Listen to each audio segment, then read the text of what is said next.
suit on.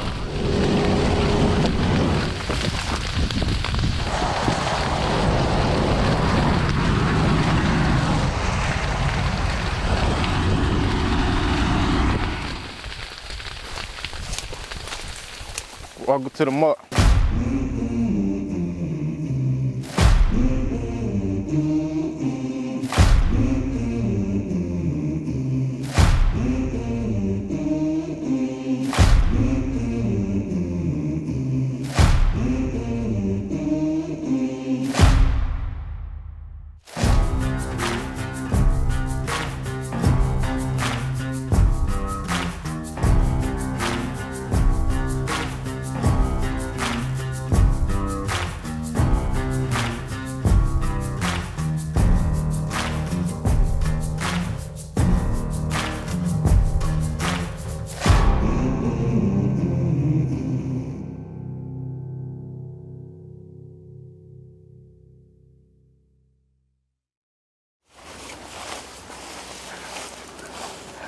There's a myth that's grown legs and run further than anyone in this region of Florida could have imagined.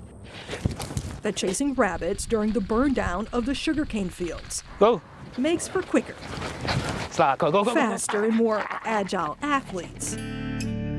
Drive 60 miles north from Broward County or 40 miles east from West Palm Beach, and on the bank of Lake Okeechobee, you will find a handful of small towns known as the Glades, often called the Muck. The Glades area, we're affectionately known as the Muck because of the rich, dark soil that we have here that can grow just about anything that you plant in it. Now, if you've heard of the Muck, it's probably because the area is known for producing more than 50 football stars. Sundays is church, Friday nights is football. And on this Friday night, the sports world is tuned in for one of the biggest, grittiest high school football rivalries, the Muck Bowl. I'm rooting for the Pahokee Blue Devils!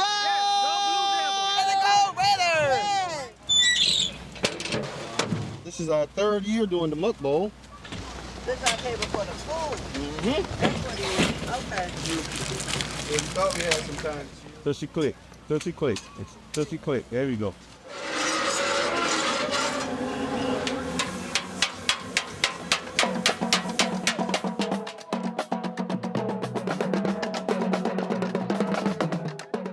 It's for the kids? Okay. Three. Okay, I have to see.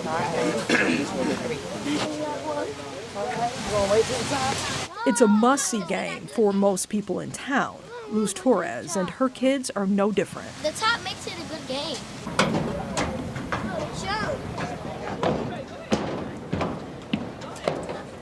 It does bring people together. People come out of town, just to come to the Muck Bowl. And, it's also our homecoming as well, so it's special.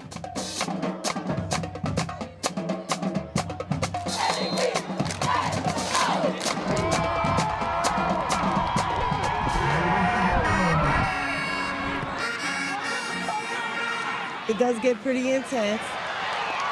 Emotions on both sides, because everybody wants to win, but they call to be more winners.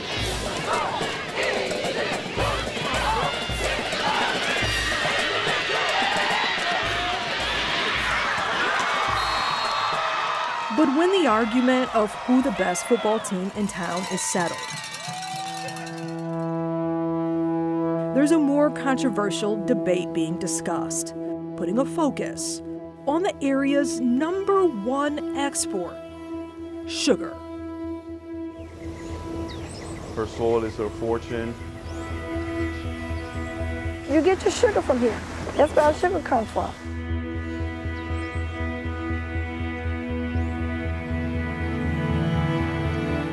The sugar industry is probably the largest industry that employs people that live here. We live in an agriculture area.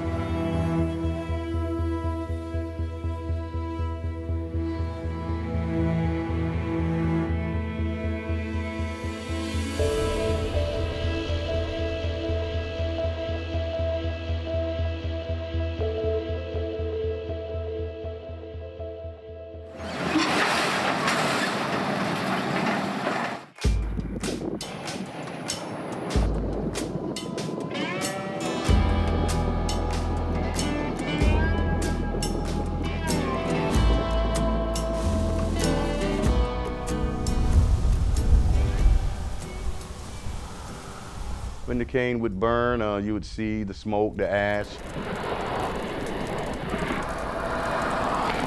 It's just, I guess, billows of smoke and ash fall into the air, and then whatever goes up eventually will come down. A lot of people call it black snow because it truly is traveling like snow, you know, as the wind carries. And if you are close enough, like you see a lot of it. Even on 27, they shut the traffic down because people can't see.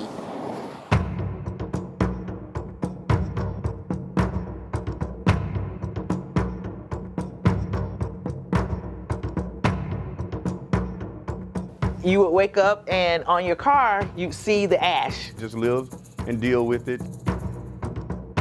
The burn is a nuisance.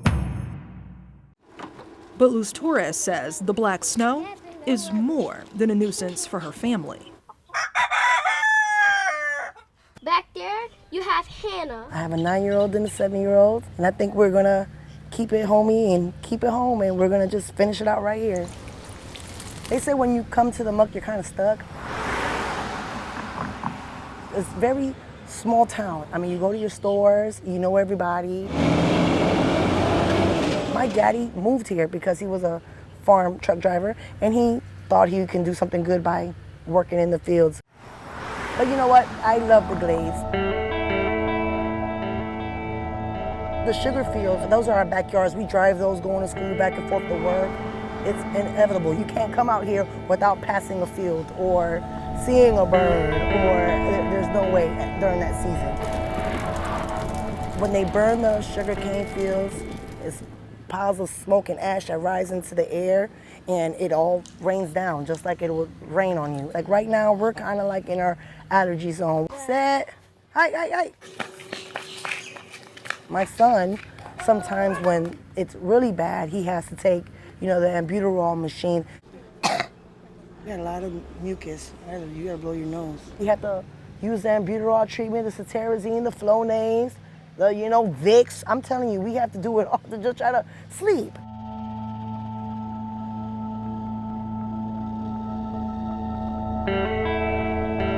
He's just highly allergenic. That doesn't help it. So if I'm already allergic to the blooming of the flowers, now I'm having this extra additive in my breathing. I have this little ash and smoke that it doesn't help it. Some people tell us, well, then move. Where I'm gonna go? This is my house. I'm gonna raise my babies right here. No one can sit and tell me that the black snow doesn't affect the way you and I breathe. In terms of what happens with the agricultural burning, is it does produce different kinds of pollutants. Agricultural burns emit a source of pollution called particulate matter, small particles, that when breathed in can get deep into your lungs and bloodstream. The Environmental Protection Agency says particles less than 2.5 micrometers in diameter, known as PM 2.5, pose the greatest risk to your health. It is a very small grain, not visible to the naked eye. It is approximately 40 times smaller than a grain of sand. It gets into the blood vessels, and that's what triggers the tiny particle. Your body knows it doesn't belong, and that's what triggers the entire inflammatory response. Car emissions, smokestacks, unpaved roads, power plants, and fires are all sources of PM. So can you imagine if you're already sick from diabetes, you already have some lung problems, or you just happen to be born genetically with the risk of allergies and asthma, then you get this other irritant, this other outside factor coming on what you're already struggling with. Of course, it's going to be worse. In Florida, more particle pollution comes from fires than any other source. In fact, the state ranks higher than any other state for the amount of particulate matter released in the air from prescribed fires. But a government-run air monitor in Belglade, the largest city in the Glades, labels the air as good and shows the area is in compliance with the federal air quality standards. But residents have long voiced their concerns about how they say the ash and soot from sugarcane burns impacts their lives. Anytime they start to burn sugarcane, my asthma and allergies flare up. Research links particle pollution to health problems such as irregular heartbeat, aggravated asthma, decreased lung function, and increased respiratory symptoms like coughing or difficulty breathing. This kind of intermittent burning from agricultural settings is something that has not received as much focus as traffic-related smoke or wildfire smoke. Lisa Weesey and Christine Williams with Florida Atlantic University are conducting a 5-year study. My mother used to have a saying. She said, that person's the salt of the earth. They make frequent trips to the Glades to speak with people about their living conditions and factors that could impact their risk of Alzheimer's disease and related dementias. They also want to know if smoke from sugarcane burns plays a part. They do cross the blood-brain barrier and cause neuroinflammation, and that is what sets up the problem of increasing your susceptibility to Alzheimer's disease. Saliva kits and pulmonary function tests. But what I want to do is when we were here last time, there was a couple people who said, oh, just come back. We're here all the time when you want to do your research. So I just wanted to talk with them. Hi, Dr. Lisa Weesey from the College of Nursing at FAU. I'm over here sometimes on weekends where we're doing the blood pressure checks. Do you ever feel like you have a harder time breathing when they're burning the cane? Nope. No, you do okay? Yeah. Good. Because sometimes people have lived in agricultural areas where there's a lot of cane burning and pesticides and things like that. They don't realize how much it's affected their lungs. So we're checking this to find out if it's a problem for your lungs or not. Can you take a deep breath in with me? And then put this in your mouth and blow. Blow out like you're blowing a balloon. Blow, blow, blow, blow, blow, blow, blow. That's it. Perfect, perfect.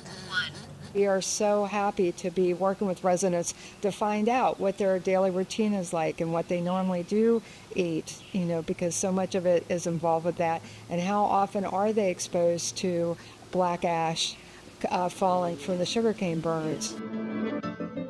Cane fires are short in nature, often lasting less than 30 minutes at a time, making it harder to pinpoint exact health impacts from these short bursts of pollution. If you can see in the distance, you got cane. So when they start to burn the cane, the ash, the dust, all flies. For Calvin Lowe, a deacon living in Pahokee. I got here in 1992. Never had a problem with it until I got here. He says his family struggles with pre-existing conditions like asthma and several allergies that get worse during burn season. The itching of your eyes, the breathing problems, runny noses, the coughing. So it's a lot of different issues you might have.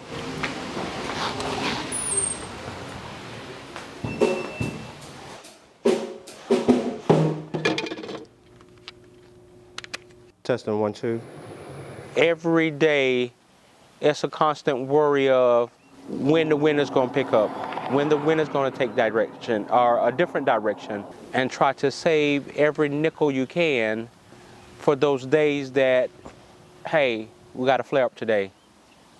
Tomorrow we have an allergy attack. If you don't live out here, how would you know what the air quality is like? For 2 generations, myself and my children, you don't have children out here to have to go through what my children has been through. Let's move forward into making our community a better place to live and a healthier place to live. And we cannot do that without our leaders and people that are going to stick together in making this a healthier community. The sugar corporations being the biggest and multi-billion-dollar industries around here, it's the biggest industry out here, and I think to personally say that they have more pull than your average guy around here. We heard you were wishing for something to eat. Something sweet. It's already sweetened. We hope you've noticed. Each single puff is candy coated. Sugar. It's sweet. And in most of the things we eat. From cereals to juice and pasta sauce, you name it. And chances are one of the ingredients is sugar. So a lot of people say that sugar is addictive as, for example, taking drugs or doing drugs. On average, Americans eat 17 teaspoons of added sugar a day, roughly 40% more than what's recommended. And the thing is, because we constantly need more of it to get that high or get that dopamine release, which is the feel-good hormone in the body or in the brain. So we constantly crave more and more, and it can be a habit. Our craving for sugar isn't new and comes with a bittersweet past. In the 15th century, sugar consumption started to take off in Western Europe. Soon, demand grew so much that production expanded to the Americas, where sugar plantations used millions of African slaves to harvest the crop. When slavery ended, government subsidies helped to bolster the industry, Veggie Booties, Granny. It's sugar sweet and honey-flavored wheat. flooding our shelves with sugary products. And if we did not have sugar cane as a crop, I really don't know what we'd do with this land. Sugar became king in South Florida after 1959 and the Cuban Revolution, when sugar imports from Cuba were halted. The result, more of the Everglades was drained to produce the crop. Today, Florida's sugar industry, known as Big Sugar, has two major players, U.S. Sugar and Florida Crystals, and dozens of smaller farmers known as the Sugarcane Growers Cooperative of Florida. Together, they employ over 19,000 people with an estimated economic impact of over $4.7 billion on the state's economy.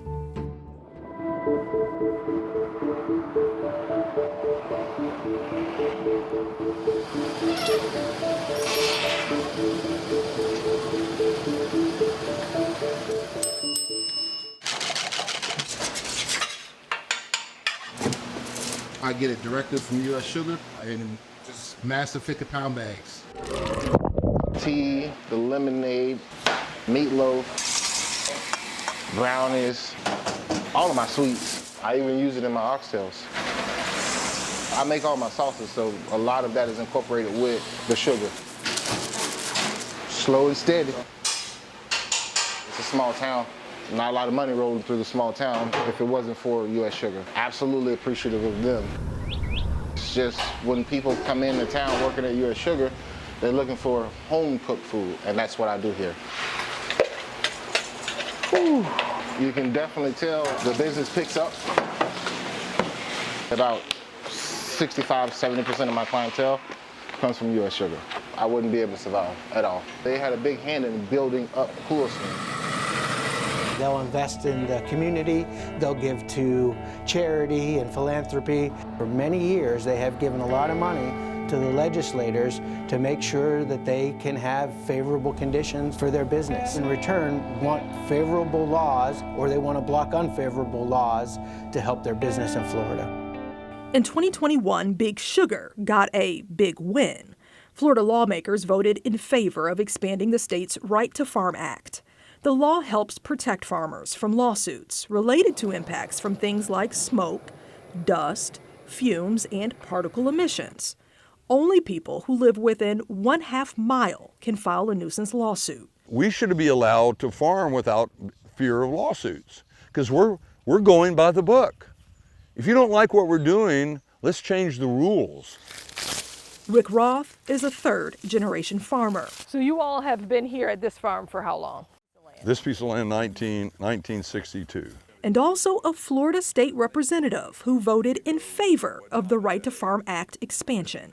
I am a sugarcane farmer. You think he has to tell me how to vote? I already know how to vote. So I vote my conscience. One of the things you have to understand is we are highly regulated. Farmers must get permission to burn from the Florida Forest Service, the state agency over cane burning. The Florida Forest Service offers training and certification courses to sugar companies on conducting safe, controlled pre-harvest burns. The mill doesn't want all this green fiber. All it wants is a whole stalk of sugarcane. So what we want to deliver to the sugar mill is stalks of sugarcane without all the leaves. All this trash is a nuisance for the sugar mill, and also we can harvest a lot faster if the field is burned.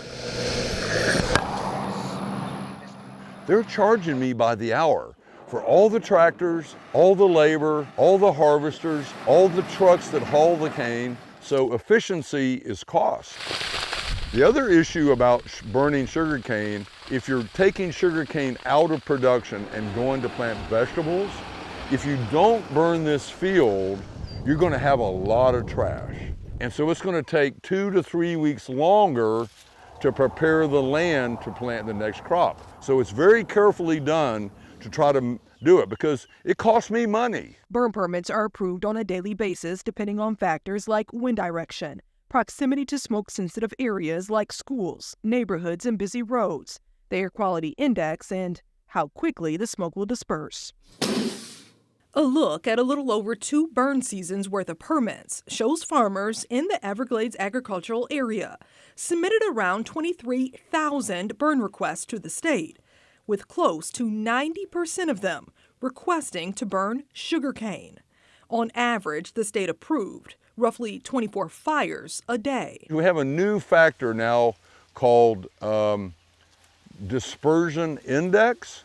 So let's say, for example, we're going to burn this field. If those people in that house are worried about smoke, well, then you need to burn so the wind's blowing away from the house. Well, what if there's no wind?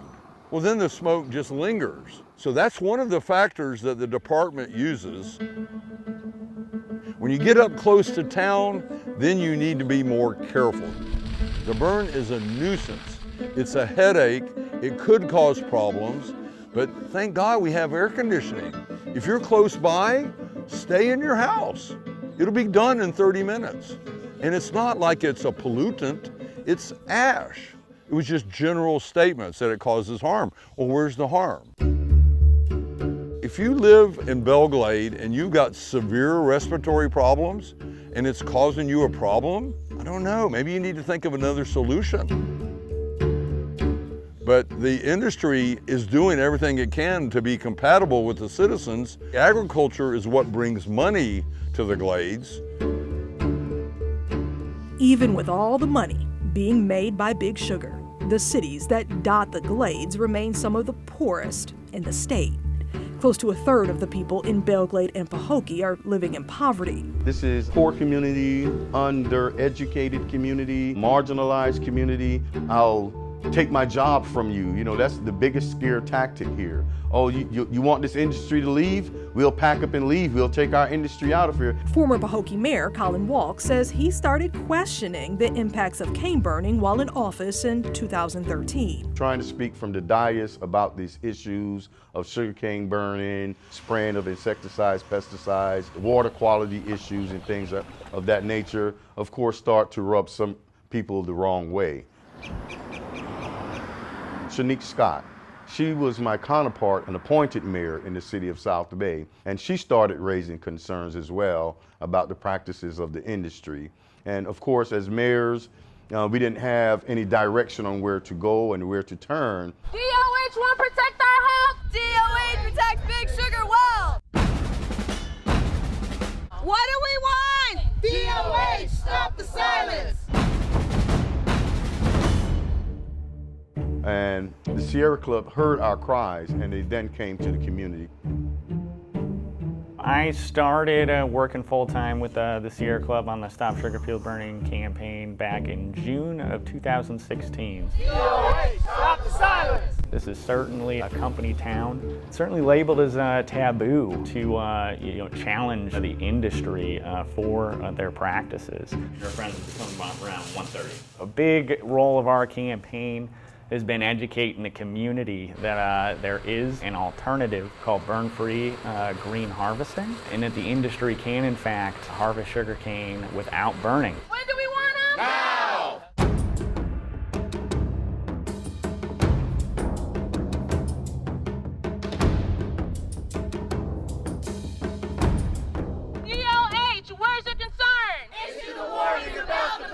We're hoping that this could lead to a resolution that could put the industry on the path towards green harvesting or lead to burn-free buffer zones. Sugar's burned 8 months out of the year. What do we want? Healthy vines. When do we want them? Now. And they had you sign up if you were interested to try to get more information by email. So I did. I signed up. They offered me a sign. I took the sign. I looked up at all those different articles and findings, and I thought this is really interesting. I felt like if just one person complained and said, hey, it's hard for me to breathe, that the sugar company would just do what they could to try to, help out.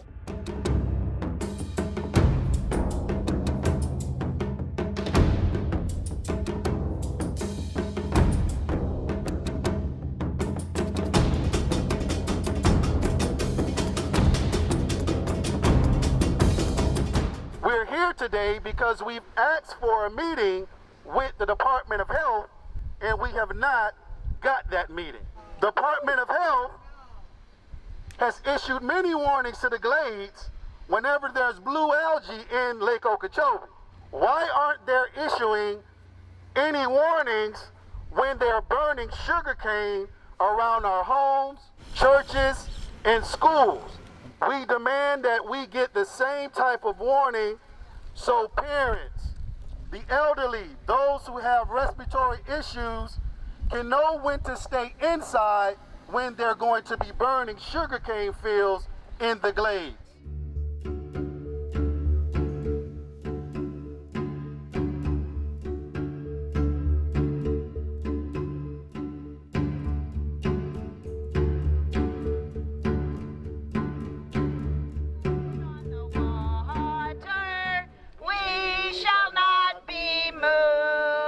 Wildlife that lives in those fields. Ross Benjamin joined the Stop the Burn movement 4 years ago.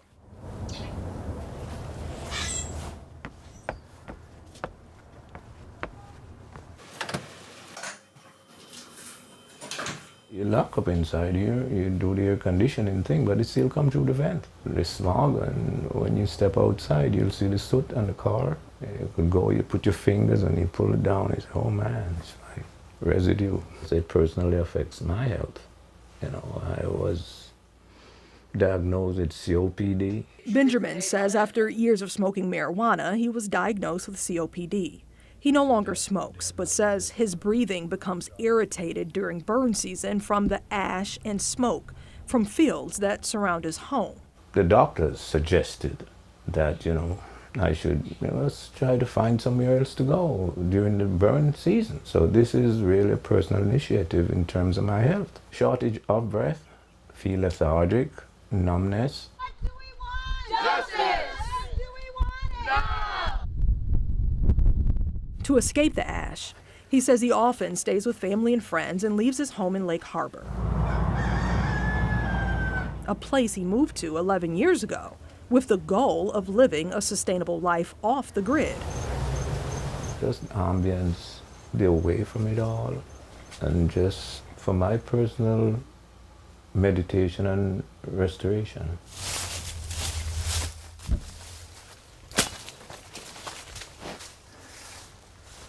Yeah, this is we call it Ethiopian apple. It's an apple tree right here. It's also like a Tahiti apple. And the plant I showed you, the white one over there, it's a star apple. This happened to be the purple star apple. Not been able to use it in 3 years. I have my clothes lying dry, my laundry on the outside because of the toxic smoke and dust and residue from the burn and the cane. And this is my habitat, this is where I live, I just don't want to feel I'm just existing here. I live here. And that is very hurtful, and I'm really disappointed that they have not done anything to, alleviate that. We deserve better! It's not my idea, but just adopt a practice that we all can, in a way, live with. DOA, stop the silence!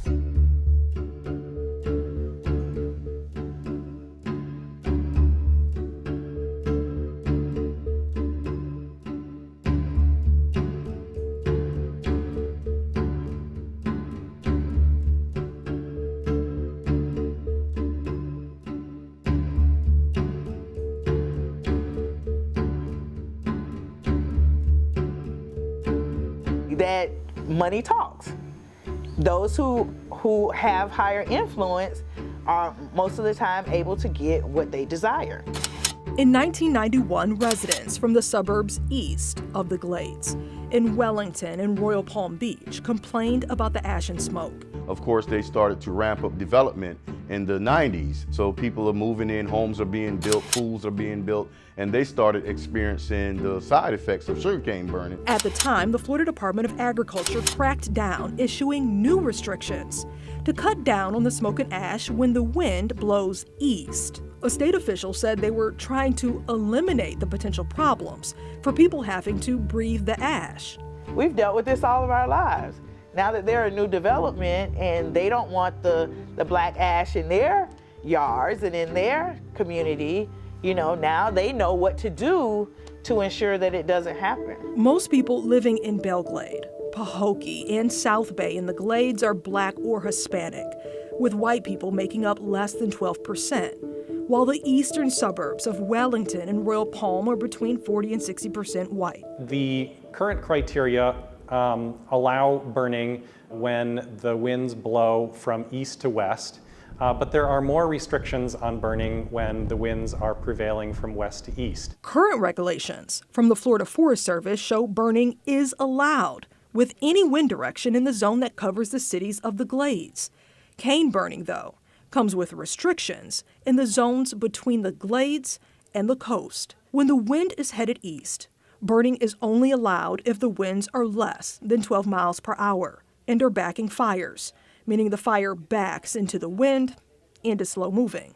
And in the zone that covers the Palm Beach coastline, there is no cane burning allowed at all when the wind travels in that direction. That means that the current criteria are providing a greater protective effect to communities east of the Glades compared with west of the Glades. When we analyzed a little over 2 years of burn permits and available wind direction data from the state, we found the state denied burns at a higher rate when the wind was headed east toward the Palm Beach coastline versus west toward the Glades. Roughly 20% of burn requests were denied when the wind was headed east, while just around 10% were denied when the wind was headed west. Whether or not there's wind or not, on those no-wind days, when those burning can take place, those adjacent communities are getting significant exposure.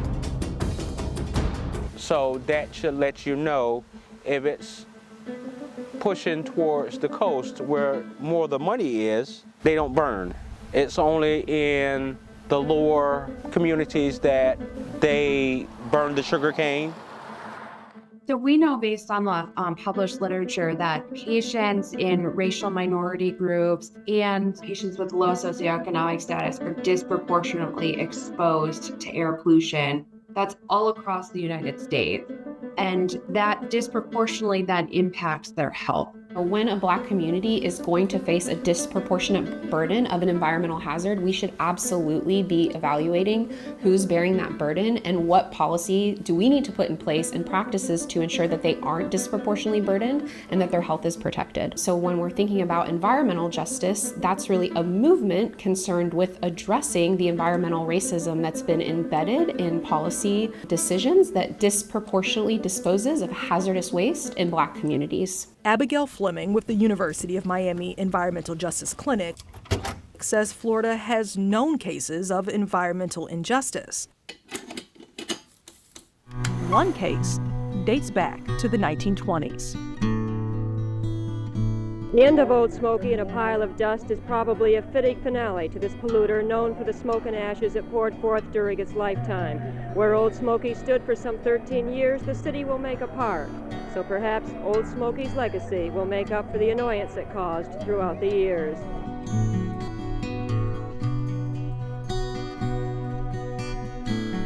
We didn't have much, but whatever we had, we made the best of.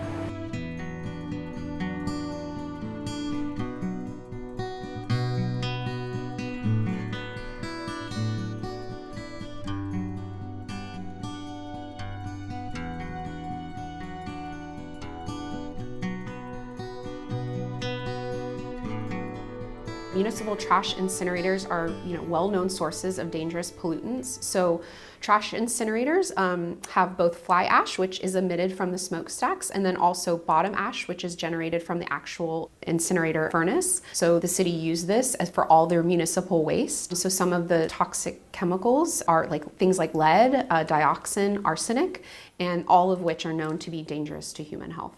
Depending on what is burning, different chemical compounds are released into the air, and they might have differing effects on the body.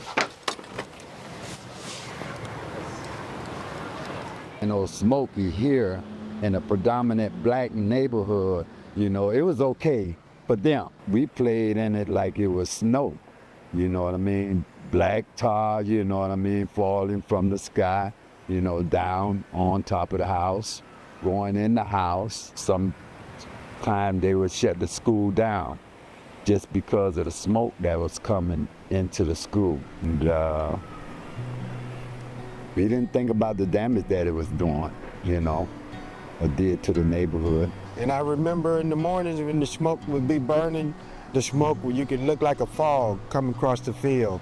Was this a park back then? This was a park. We played basketball out here, and they had a tennis court, and we played on this hill right here too as kids. We used to ride our bikes and skates and stuff down there.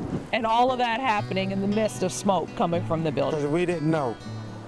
I mean, when you're a kid, you're not thinking about that.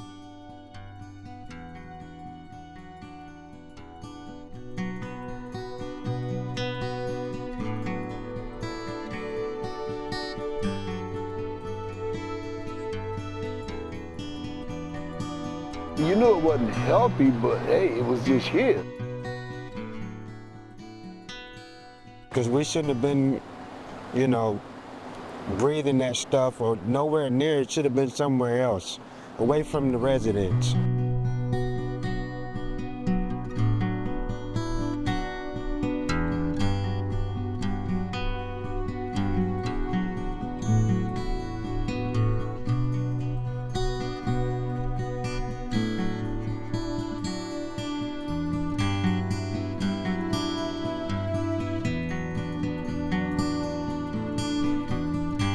My father used to work over there. I used to have to take him his lunch, and it was just, I felt kind of good, going over there, but I didn't think on the tragic that it had, and that it was leaving, that it brought, and that it had on the neighborhood. But he had to quit because he started getting ill. The goal is to ensure that residents who were exposed to these deadly toxins have access to testing and health care that they desperately need. It's a huge issue because a lot of times when you see a toxic spill, the place that you see it is in an impoverished community. City knows it's wrong now, but not coming back and addressing that and making it right, We can put up structures to and rectify and fix everything else.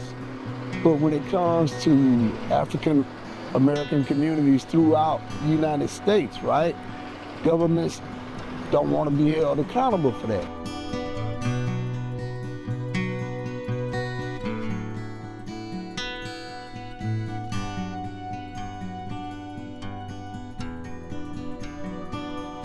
They tell us to get over it, or it's not there, or whatever the case may be, when evidence in itself shows that we have been adversely affected by what has been going on here.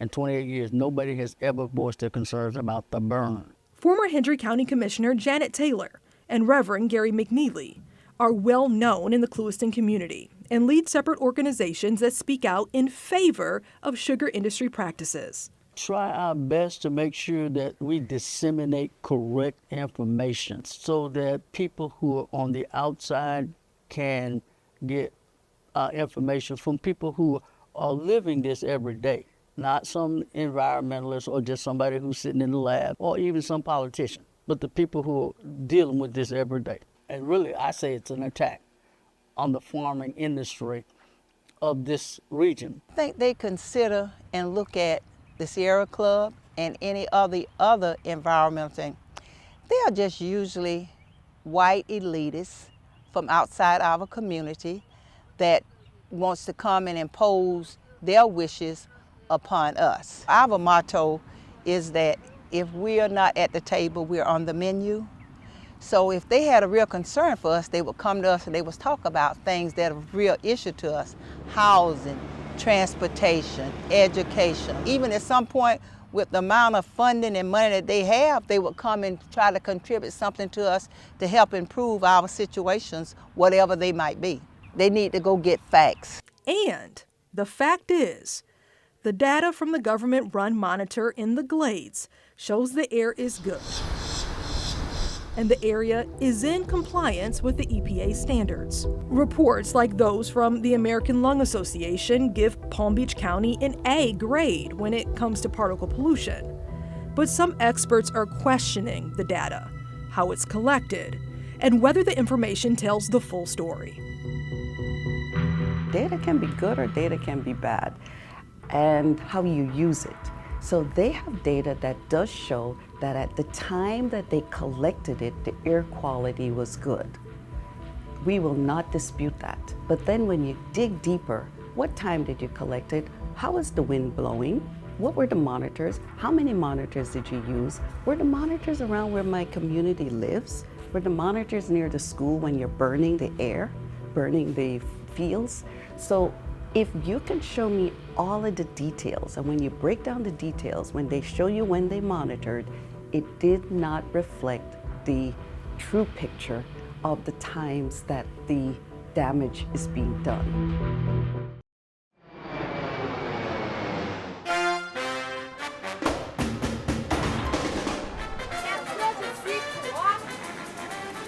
Brazil is the world's largest producer of sugar, growing 20 times more acres of the crop than in the United States. Sao Paulo State is home to the country's largest sugar-growing region. The people here have a saying: sugar is in their DNA. So this is sugarcane juice, very common here in Brazil. One with lemon, one without lemon. Oh, that's so good. They aren't just eating sugar in their food. The majority of cars in Brazil run on a mix of gasoline and ethanol derived from sugarcane. And the crop is responsible for creating close to 9% of the electricity in the country. But despite a heavy reliance on sugarcane, the industry made the leap away from pre-harvest burning more than a decade ago. Are you surprised that they're still using pre-harvest burning in the United States? Yes, it's really surprising that America, that is the country of the high technology, that they still use the burning. It's really strange. Attorney Renata Camargo works for Unica, a trade group for the country's sugar industry. She says when residents, doctors, and public health officials started voicing concerns related to the ash and soot from cane burning, the industry had a decision to make. Mainly the harvesting with the burning was really causing lots of concerns, mainly to the respiratory problems. So the sector was with an image problem and with an economic problem too. In 2002, Sao Paulo passed a law mandating the elimination of sugarcane burning within the next 2 decades. But the sugar industry managed to cut almost all burning in the state much sooner. So since 2017, we don't have burn here in São Paulo anymore. Actually, the last year we had 90.8% of all the area of sugarcane here in São Paulo harvested on green. Do you think this region would ever go back to burning? Here in São Paulo, no way.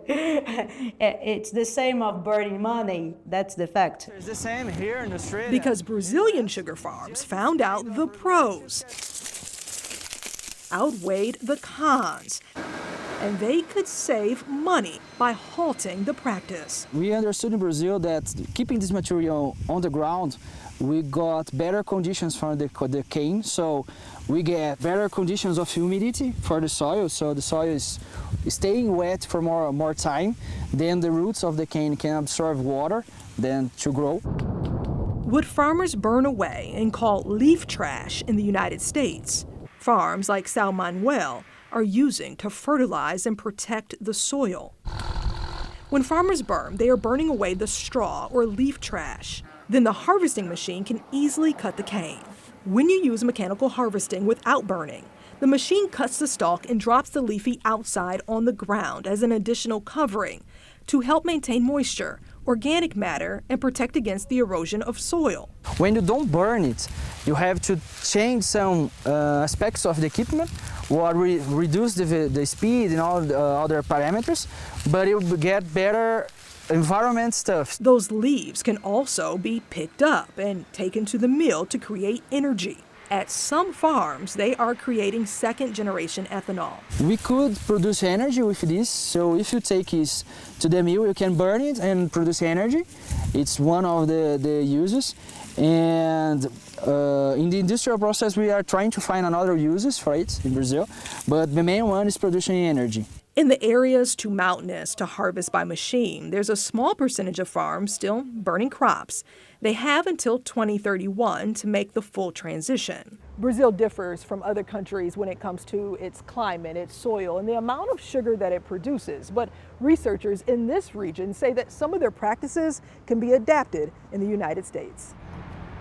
Dr. Heitor Cantarella is a leading sugarcane researcher at the Sao Paulo State Institute of Agronomy in Campinas. My mom used to complain that ashes were flying over the house every day, and it was a big nuisance. And also people complaining about respiratory problems. Many cities are surrounded by sugar mills, so this was a big problem. Florida's sugar industry is resistant to stop burning. U.S. Sugar told us dealing with sugarcane growing and harvesting conditions is not a one-size-fits-all proposition, pointing to differences in agricultural landscape, soil composition, climate, and pest as reasons why harvesting without burning is a challenge. But Cantarella says issues like pest and creating excess moisture within the soil by leaving the leaves down can be solved by simply picking the leaves up.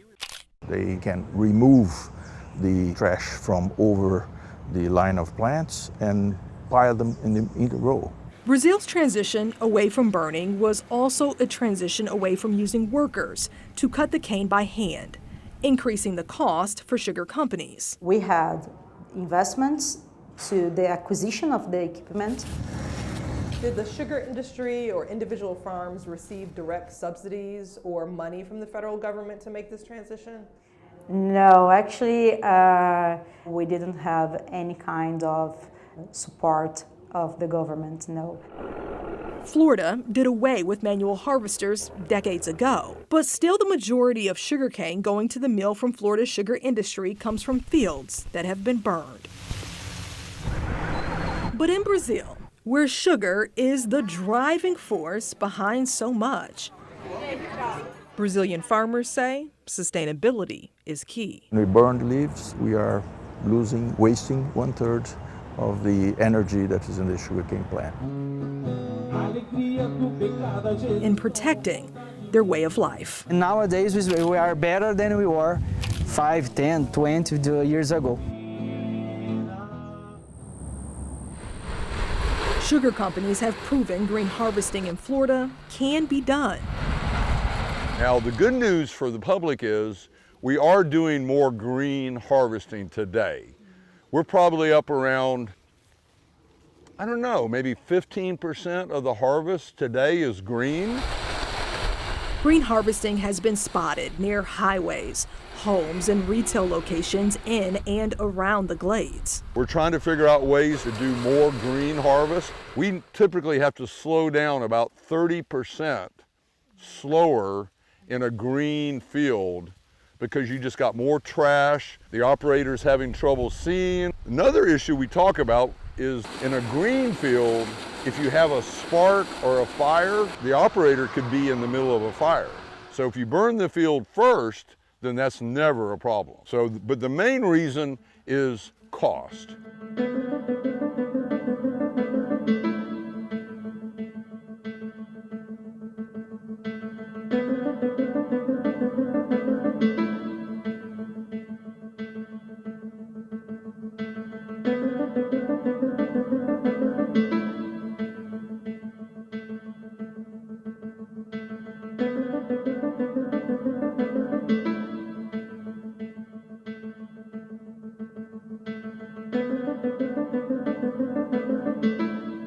The one we hear the most is, we're radical environmentalists. We're trying to put the industry out of business.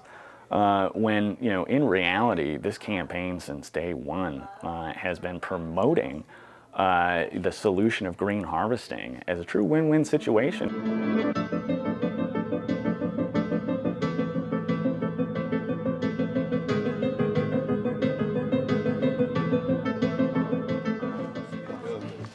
What's going on, brother Walks?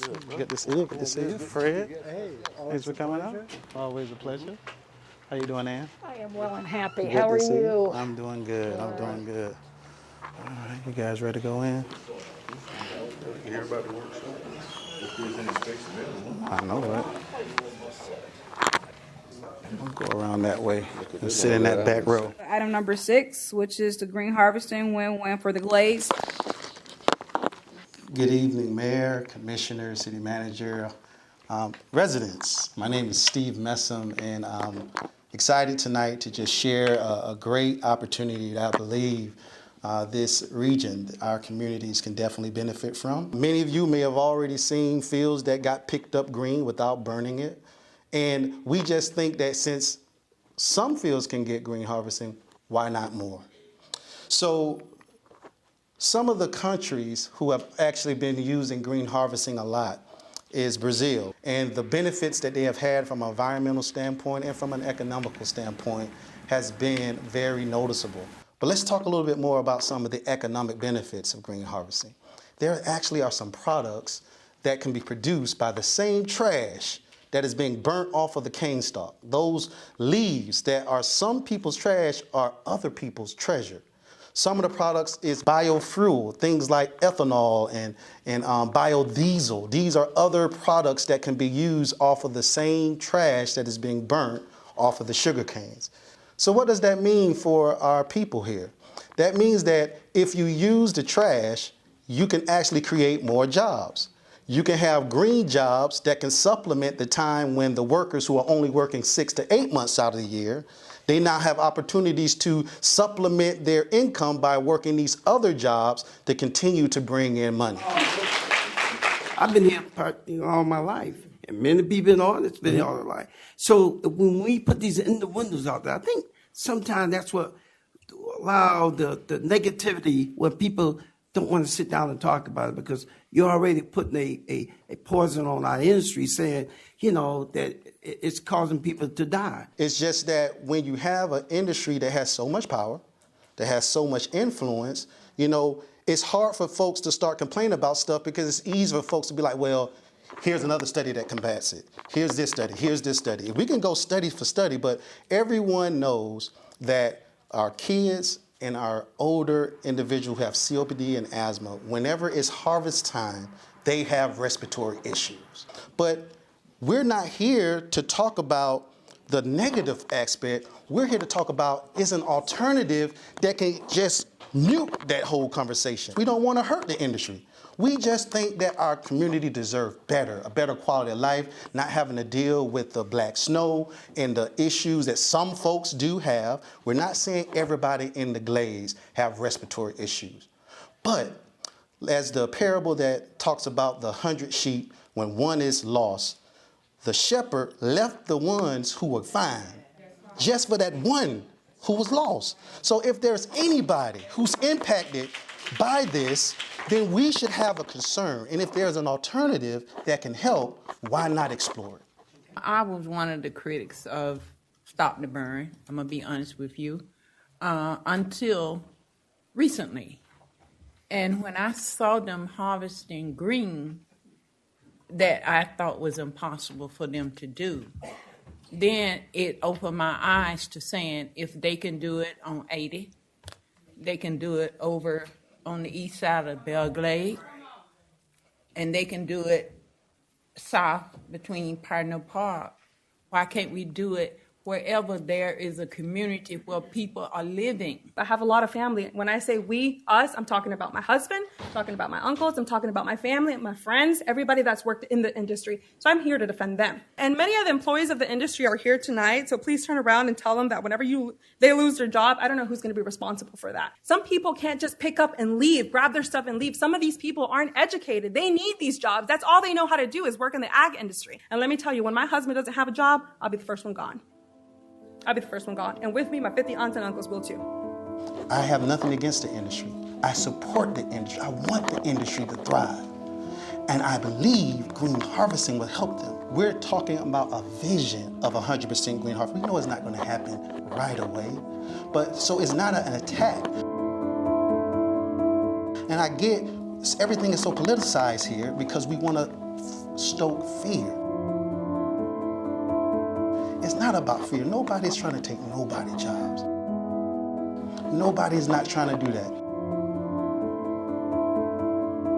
My hope for the future is that every person who says they're from the Glades and loves the Glades would just take the chance, the opportunity to review all this information. And I believe getting better is by green harvesting.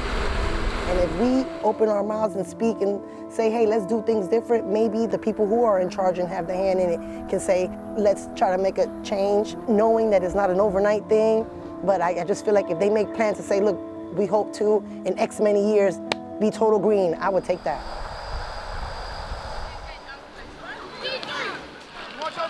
Our practices are in the evening, so what can I do just to continue to monitor his condition and monitor to see if he's showing any more symptoms per usual, and then just keep an eye on that and try to figure out the best combination of our medicines to take so that we can do it all again the next day. And even though we have our little health concerns, you know, with our breathing and things, it just makes me feel happy that, you know, we're doing all that we can do so that Manny can just be a normal kid, be out here running with the rest of them.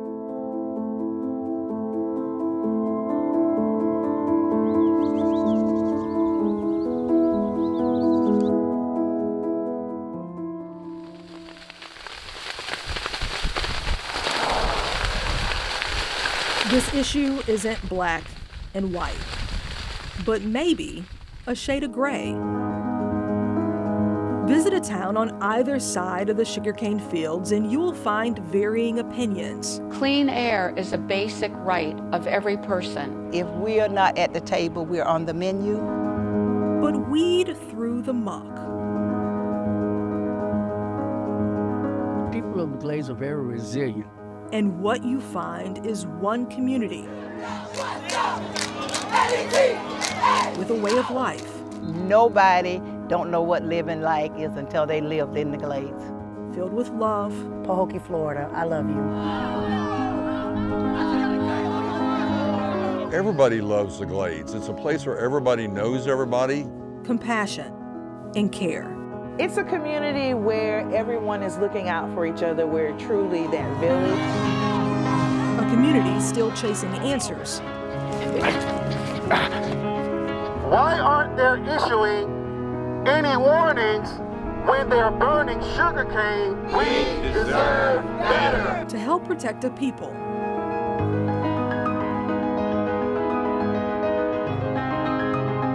Worth protecting.